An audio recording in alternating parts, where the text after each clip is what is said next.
Idaho provides judgment creditors with a standard set of enforcement tools in a community property state.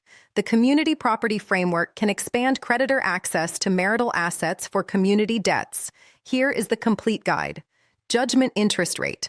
Idaho judgments accrue interest at 5% per year, or the contract rate if higher and if the judgment is based on a written contract. Judgment duration. Idaho judgments are valid for 5 years but can be renewed for additional 5-year periods. Recording the judgment lien. To create a lien on Idaho real estate, the creditor records the judgment in the county recorder's office of each county where the debtor owns property.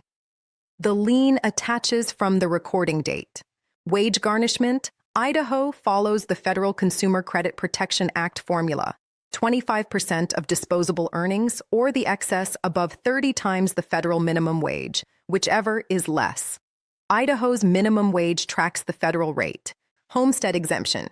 Idaho's homestead exemption is $100,000 per person, a moderate exemption that leaves real estate with equity above this threshold accessible to creditors. Community property. Idaho is a community property state. Wages earned during the marriage and property acquired with marital funds are community property.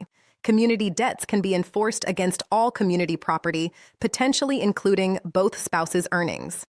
Bank levy.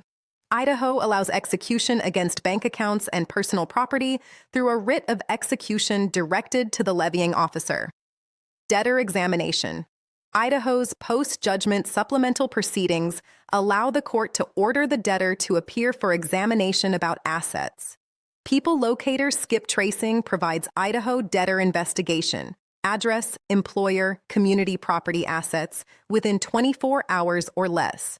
Visit peoplelocatorskiptracing.com to place your order.